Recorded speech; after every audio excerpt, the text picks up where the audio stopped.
it's a callback to the. And will I, folks, reviewing the episode in the title. I think it's called Sniper Part 2. Yep. Sniper Part 2.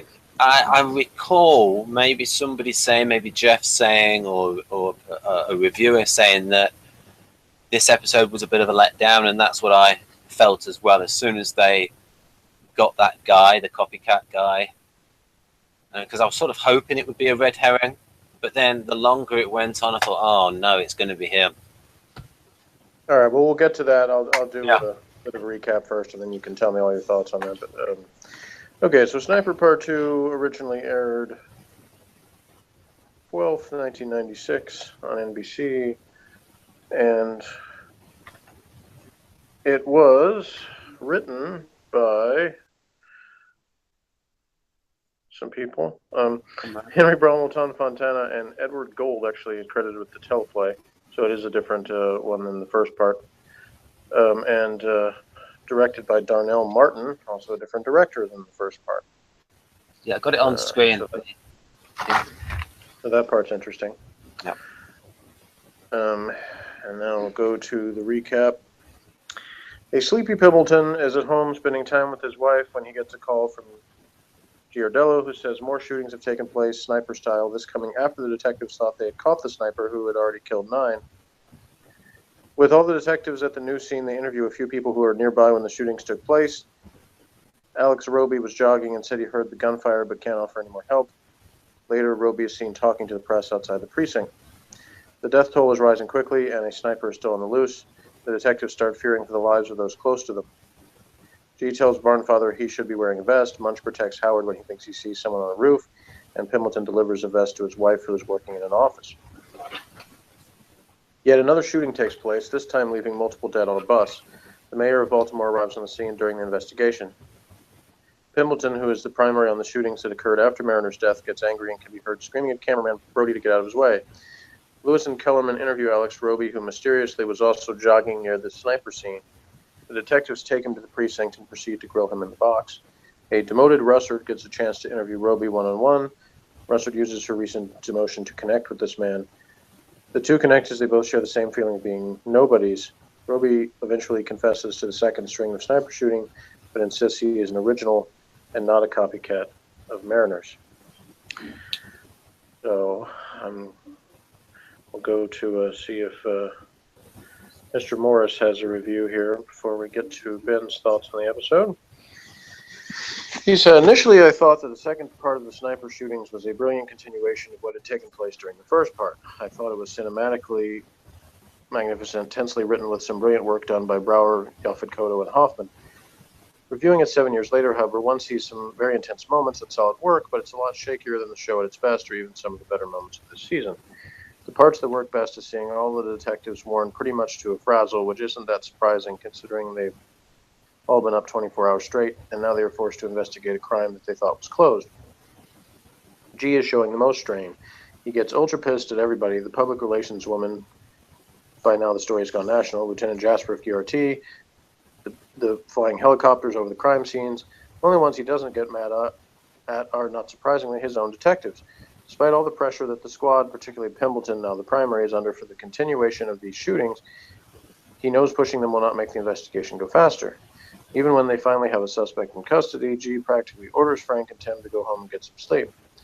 Furthermore, now that Russert has been double demoted, she's now feeling most of the heat from the bosses, which is SOP for him. I'm not actually sure what that means, but anyway. G isn't the typical commander, and this episode is a prime example as to why. The detectives are worn to the nub, too, for different reasons. Bayless is still reeling from the first sniper's suicide, as well as the fact that he has to be the one to go to the widow's house and ask if her husband had any accomplices. Kellerman's still getting his sea legs, is getting used to interviewing the families of the deceased.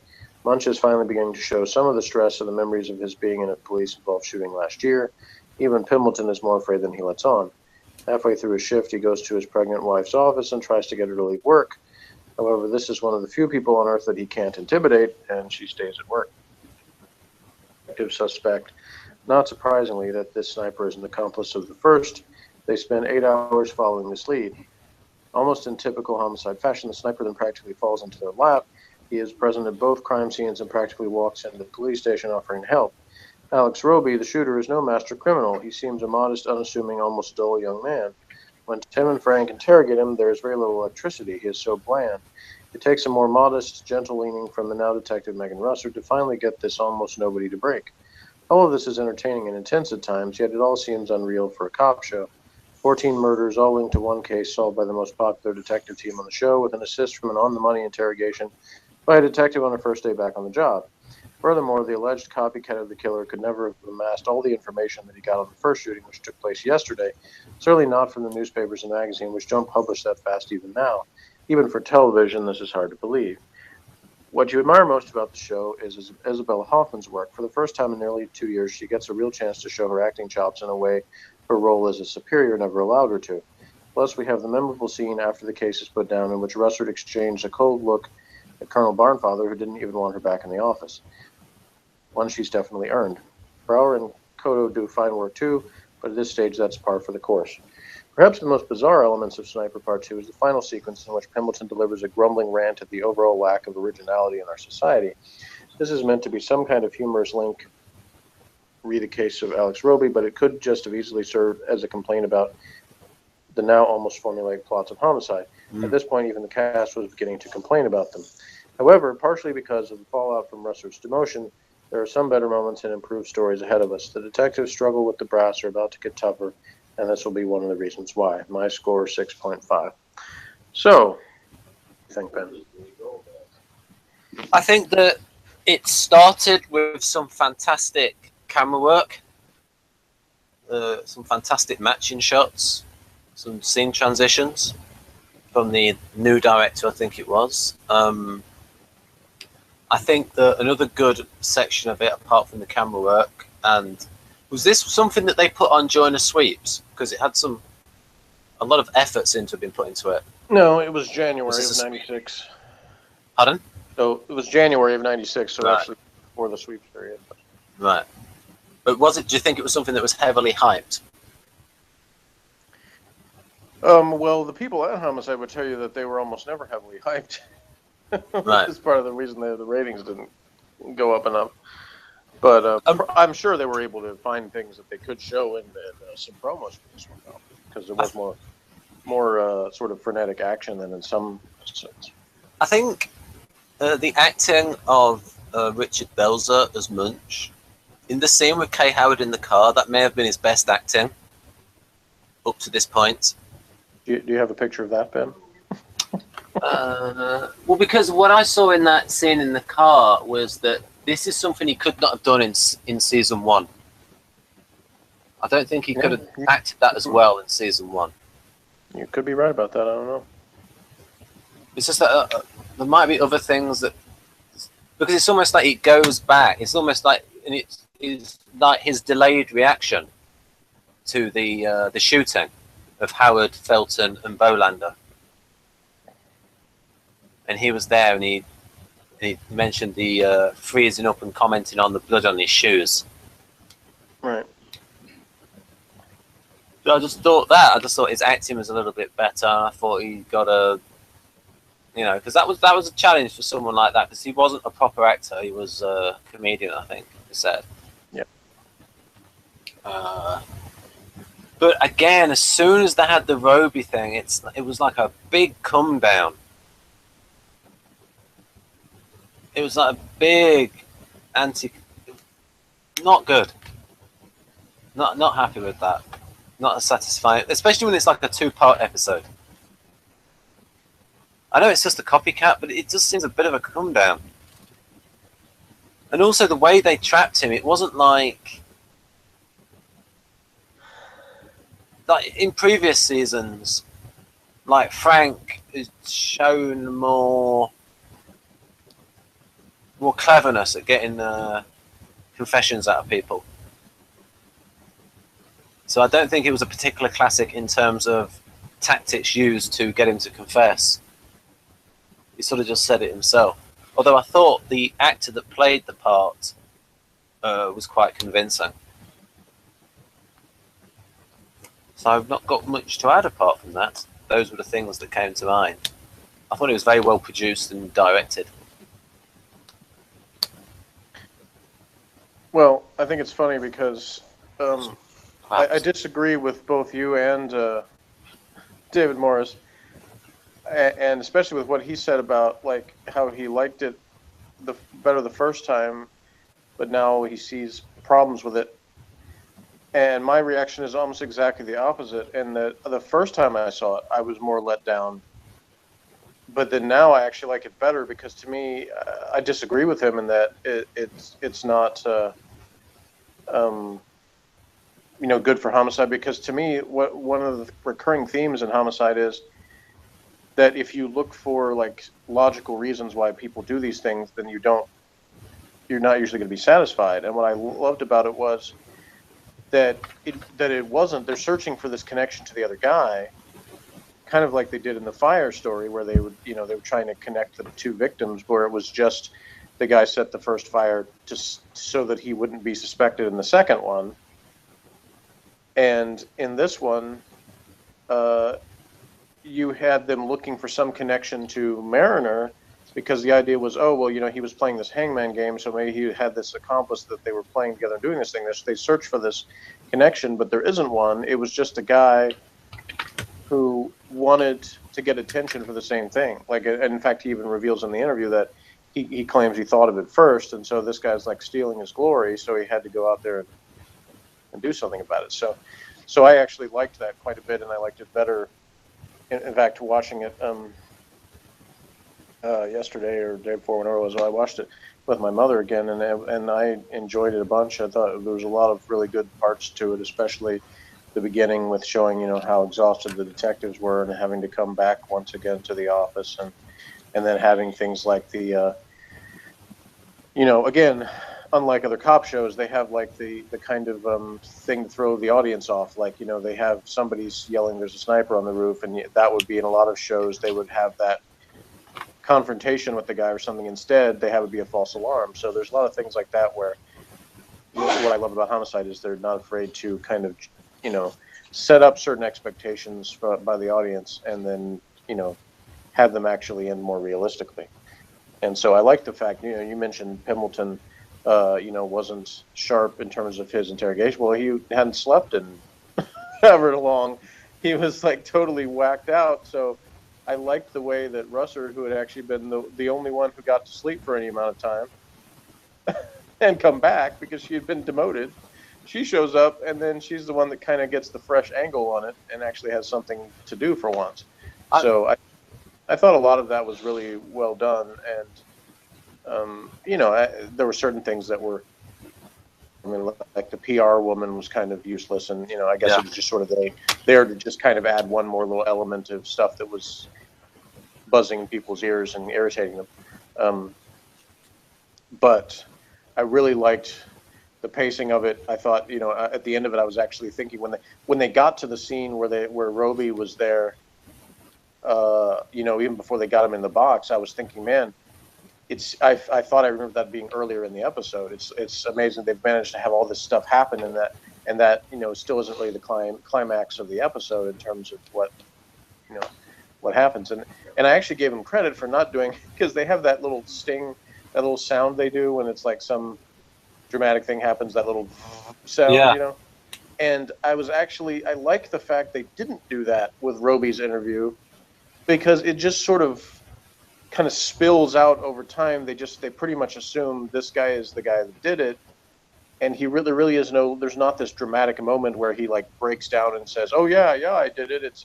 It's this kind of gradual thing where Russert's able to sort of get it into his head, where he's got to convince him, with of course the help of Hamilton and Bayless, by saying he's dull and boring or whatever, and kind of getting him riled up that way. And then the stuff with the coffee. So sort of just lack of respect. Right. So it's sort of this tag team thing in a way, where just gradually, point where he has to come out and say that he did it, but it's not like this, the camera doesn't zoom in on his face. You didn't have the sting thing. So I actually liked the way that it was very understated, when it was just sort of like they're so exhausted, they're just like, yeah, you're the guy. Okay, we're done, And it wasn't, this big climactic scene. So to me, the anti-climax is what made it a good climax. And so I liked that quite a bit. Right. Another good scene was this Carolyn McCormick, who played the wife of the guy that committed suicide in the previous story, the shooter. I thought she was good, and I thought the scene was good and well written dialogue when she was talking about arranging a funeral home and saying what the children and what they would say about the children's father in future. Right. So I thought that was good. I thought it was a good scene with Frank and his wife, and I actually think I would have written it. I know this is just a subjective change where I would have had Frank be more intense because he was tired, and actually bring up the fact that it was personal for him because he was scared for his wife and baby because of the shooter. So you could see how riled up he was in the scene with her. And so I would have had him mention that in that and maybe actually lose some professionalism there. Because he was so sad, and maybe have him go over there. Because I would care more, because I would have rewritten it like that, because I would have said, this is shit with this guy. I want it to make it about Frank. I don't care about this crappy Roby guy. I would have taken it I'm not sure how you're saying you would have rewritten it. I mean, you're talking about the scene where he goes to her work, right? No, when Frank's interrogating Roby, first of all, I would have made it more difficult to get a confession out of him, but I would have made Frank more intense. Because, you mean like bringing up...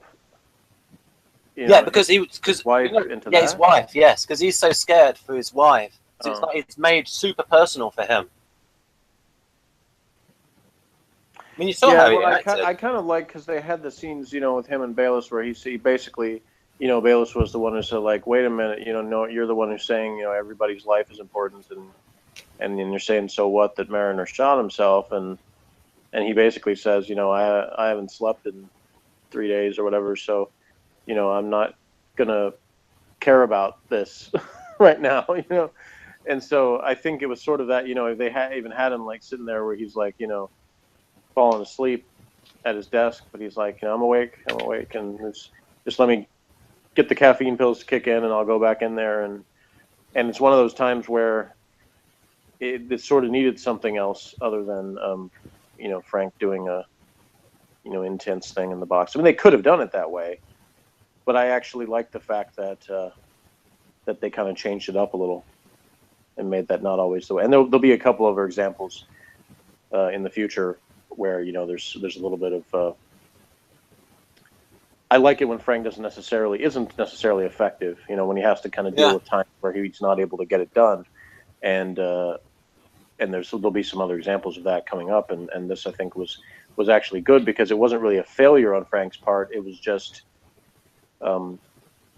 he was dealing with somebody that none of the usual Frank tactics were really going to work much on this guy, other than what he really did, which was kind of the same thing he tried with Pratt, back in that, that episode, where he kind of basically was like, but downgrading the guy, because that guy was trying to claim he was like this intellectual or whatever, so he was trying to kind of poke the hole in the balloon, and and in this it's sort of the same, and that the guy was thinking he's like this exciting action dude or something, and Frank's talking about listing all these other people that have been in that box that have been more interesting than him for all these other different reasons. Maybe, this is just a subjective. What I would have done is, like I said, I would have had Frank go so far that maybe it would have actually had a situation where it would have to be like thrown out on a technicality, even though everyone did it, knew he did it, and that would be that kind of ending where the guy got off because Frank went too far in the box, and like as an example of like the pressure on Frank. Because we know that the actor would be good enough to like see Frank like actually losing it quite a bit because of the amount of stress that he was going through. And I think that would have been a wonderful performance from that actor, because he is so good. Yeah, I don't mind that they didn't do that, because I think that's sort of been done already with the scenes with Annabella Wilgus and all that stuff. They've kind of done that plot before, and unlike Law and Order, Homicide rarely focuses on like the prosecution part of the story. Right. You know, there are some times that they do, and sometimes it ends up having a big impact on the plot, but it's not, you know, a constant in every episode like it is with Law and Order, for instance. And so, you know, there's no telling from just watching this whether or not Roby ends up being convicted or not, because, you know, they don't cover that part. So, you know, that's the kind of thing where, you know, yeah, it could be revisited at some point, but yeah. I don't fault this episode for not including. Oh yeah, these are just like options of things that I would have considered, and I would have sort of then, as you said, then that could have been an opportunity for a crossover episode. Yeah. And then you bring that back in and all that kind of stuff. That will be coming very soon, so don't worry. Because sometimes I start thinking in terms of, okay, what is the best scene that could be designed to show this actor's ability? Mm-hmm. If you know the actor's good enough to do those kind of things, then you can sort of like make it. Well, and one thing that is sort of a behind the scenes thing that I happen to know from, you know, reading other articles and stuff, and it's sort of touched on by Morris in his review, but is that Andre Braugher had actually kind of already told the producers of the show that he was getting tired of the same, you know, Frank gets the killer to confess in the box scenes, like they were kind of actually boring him a little bit, and he wanted to kind of do things that were different. And so they were already sort of trying to come up with ideas for ways that things could be concluded that weren't just, oh, Frank walks in and works his magic and the killer confesses, you know. And just a slight interruption. Do you think Andre Braugher's an artisan? Yeah, I think probably. No. I mean, I don't know a whole lot about him personally, but I would guess so, yeah. Did this guy go on to become big, Darnell Martin? I don't know. I'm definitely not an expert on directors. I you know, obviously know some of them that are really famous, and I know some that are famous for being actors that also directed, but I don't know a whole lot about. It almost might be that he tried so much that maybe the studio was like, "Hey, you've gone over budget here," or taking too much time, things like that. Yeah, well, I know that was always an issue. Which, actually, the ironic thing about that is, I remember reading about how. You know, Doctor Who had several times where they had their production block where they had gone over budget. So the end of that production block, you know, they would be you would see a definite difference where they would cut costs and you wouldn't have the same the final episode production.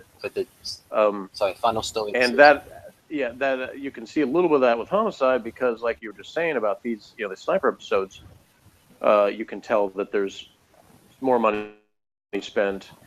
Not revealing much about the next one.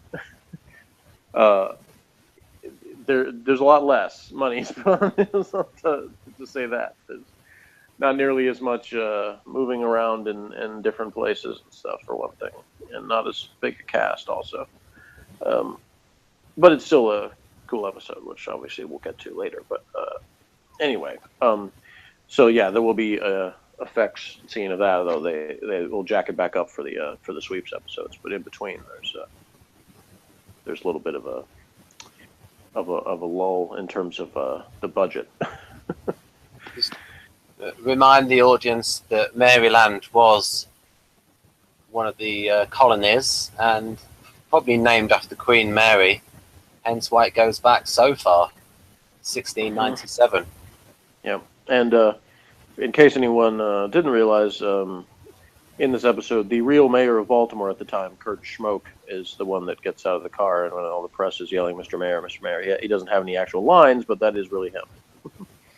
Yeah, because I think what happened was there was the 16. You see, a lot of the language in the American Constitution, in the Bill of American Constitution and Bill of Rights, I think more the Bill of Rights, came from the Glorious Revolution, because there was a Bill of Rights in 1689, and some of that language, like cruel and unusual punishment, that was in that Bill of Rights, and it was William and Mary was a sort of like they were co-rulers, because it was William of Orange who was from Holland, rather Netherlands. Apparently, Holland's just a large part of the Netherlands. So he was Dutch? Yes. In other words, yes. Fantastic, Jeff. That's it. That's what I should have said. And the Parliament wanted only Mary to be the monarch. But she said, no, I want to be co-monarch with William. Hence, you got that college, William and Mary. Mm-hmm. And Maryland. Right. There we go. So, and of course, in this series, we do see a lot of old buildings. Right. I don't know if there's anything to add about these people. Or let me say about this. Was this a real person? Was this a real newscaster? I don't know. And then it could have been. And then we got stuff here about any of these. Bruce Elliott, correspondent, so that might be him. You got Barn Father. Gets at the end. Yeah, another appearance of. I think he's quite. I think he's quite effective that because we think about the character being an a-hole and we forget that he's an actor. So the actor's actually done his job. It's just that maybe a lot of times everyone sees him. They might associate like Barnfather with him. No, I'm just a good actor. Don't give me those negative waves. Yeah, I think he got an opportunity, if I remember right. I think he was David Simon cast him in The Wire as a character that was much more likable, but I don't remember since I haven't seen that. But I think I remember reading that. And he has the perfect look for someone who looks like they've been promoted too early, even though they are middle-aged. He just has that look about him where he does look youngish in the face, which is usually where people look youngish in the face. So there's no need to put the face part there then. Right then. Nor to refer to myself in the third person. Right. Yeah, don't call us middle-aged yet either. I mean, he was only like a year older at the time than we are now, so. Oh, so speak for yourself. Right. Exactly. That's what I'm saying. I don't think there's much I could say about this episode. Apart from, I've already had a little bit of a rant. Yeah. But yeah, everything up to this Roby dude going into it, I thought was really good. So what would you give the episode overall then? Up to the Roby interrogation, I would give it like an 8 or a 9. And then from that point on, it's just that relative. I mean, probably in itself, it's probably not that bad. It's just that it was a relative disappointment from that point on. So how many points does that take off? Well, I'll take off 2 or 3. It might knock it down to. So maybe I might give that half of it like 5, and so overall give it about a 7 because of that. All right. Well, I'll give it a 9. Like I said, I liked it quite a bit, and even though it's not like right up there with my absolute favorite Homicide episodes, watching it again, I was like, man, I really think this is, just a really well put together episode, and I like the elements. There's very little for me to complain about in it. There's a little bit the scene with Munch talking to Howard where he mentions that's good. Made me miss them. So that's the one thing I would say is that there, and it's of course not the fault of the people making the show because those actors chose to leave, but I think it misses having Beatty and Baldwin, but there's still obviously good performances in this, and so yeah, I'd give it a 9 out of 10 for me.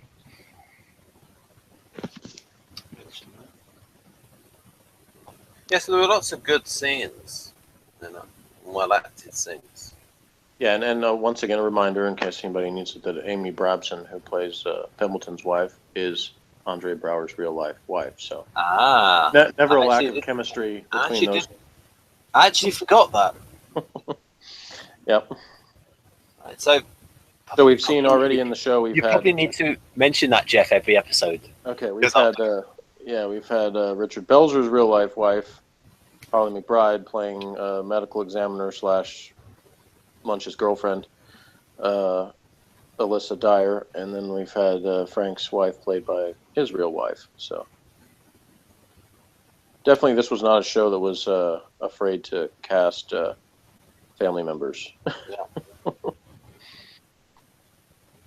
Yep, they don't care about nepotism. No.